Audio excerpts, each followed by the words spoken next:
Welcome back to my series, Rooted in Rome, where I'm giving you the historical, political, and cultural context that's been taken out of the Christianity story. Now, I left off in the last episode talking to you about the slave trade, right? And I need to tell you where everyone was taken, and then we can move on to the next thing.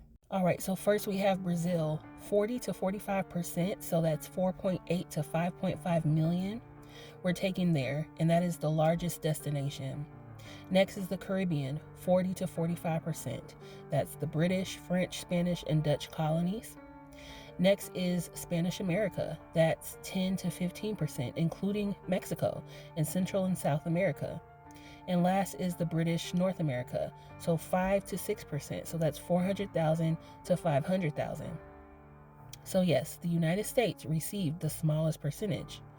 But because of forced reproduction, where slave owners were forcing enslaved people to have children to increase their property, the enslaved population in the U.S. grew to 4 million by 1860.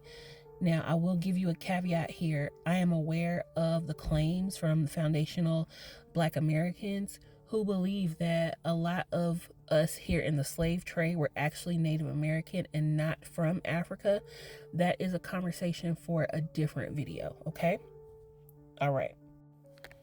The transatlantic slave trade operated for over 350 years, so from the 1500s to roughly the 1860s. The peak period was the 1700s through the 1800s. That was a century where the most Africans were transported. Now, it only ended because of abolitionist movements, many led by formerly enslaved people and free Black people. There were economic shifts. The industrialization made slavery less profitable in some regions.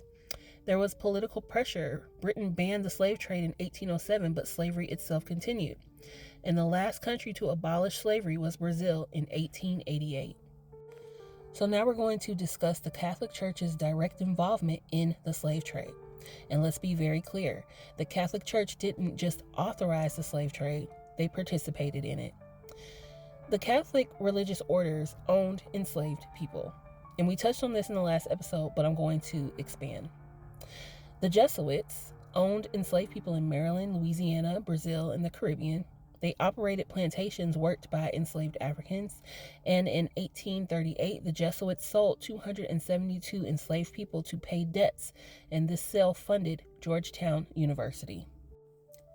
The Dominicans, they owned enslaved people in the Caribbean, and they operated sugar plantations.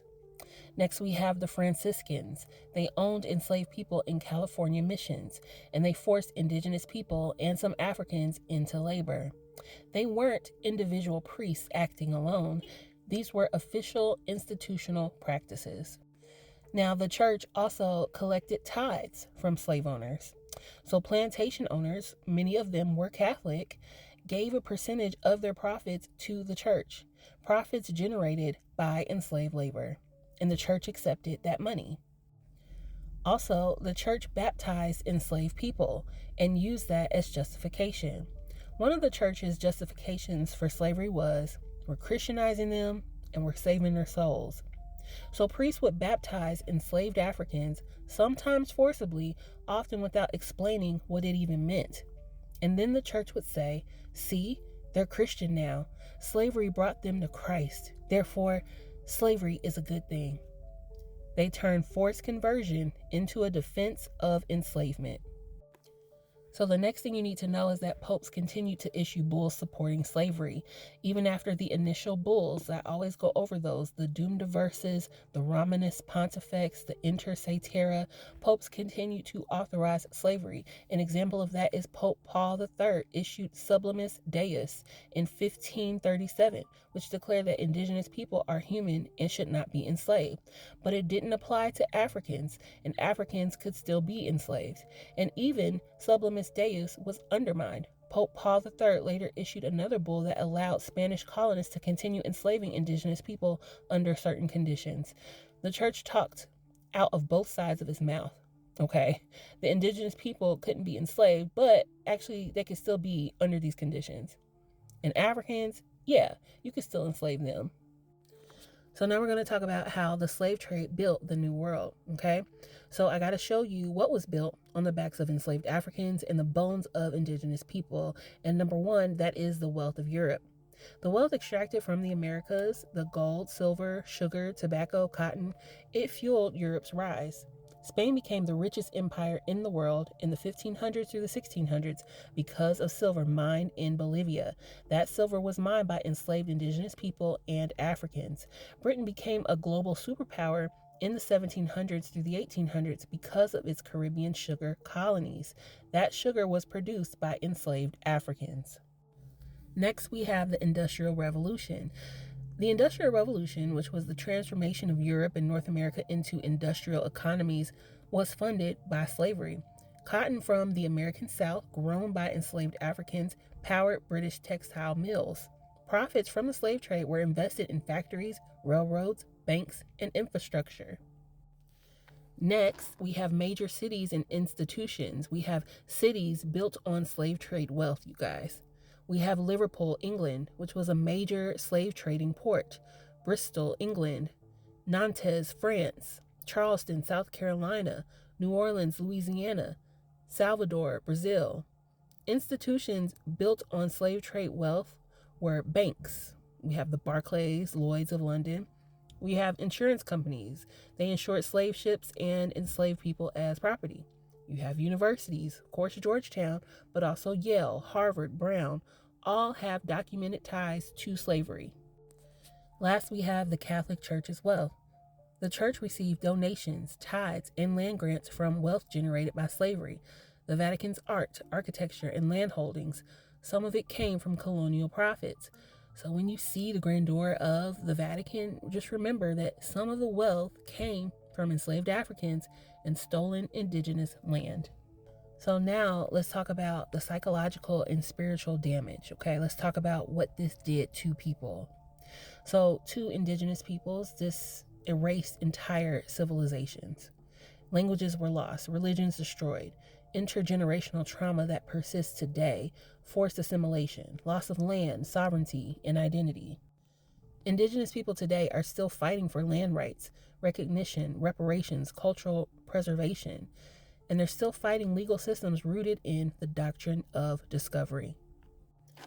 And to Africans and African descendants, they were stripped of names, languages, religions, cultures, families torn apart, forced to adopt the religion of their enslavers, told they were inferior, cursed, subhuman, intergenerational trauma that persists today. And here's the cruelest part. The religion that justified their enslavement became their source of survival. Enslaved Africans turned to Christianity, not because they wanted to, but because their own spiritual practices were banned and violently suppressed. So let's put this all together, okay? We have the Crusades from 1095 to 1291, and that was the church perfecting using religion to justify conquest and violence. Then we've got the Papal Bulls from 1452 to 1493. The church made conquest and slavery official policy. Then you have the implementation, the 1500s through the 1800s, where the church participated in, profited from, and blessed the genocide of indigenous peoples and the enslavement of Africans. And the result is 40 to 90 million indigenous people dead, 20 to 30 million Africans enslaved or killed, entire civilizations erased, massive wealth transferred to Europe and the Catholic Church, legal systems built on the doctrine of discovery still in place today, intergenerational trauma still affecting indigenous and black communities, and the church has never fully reckoned with this. All they did was issue a statement in 2023 saying the doctrine of discovery isn't church teaching, but they didn't revoke the papal bulls, didn't return the wealth, didn't pay reparations, didn't apologize for the grapes, the murders, the forced conversions, and they didn't dismantle the systems they helped create. And the blueprint is still active. In the next episode, we're going to talk about how Christianity, this imperial weaponized, built on violence Christianity, was taught to enslaved Africans in America. Thanks for watching.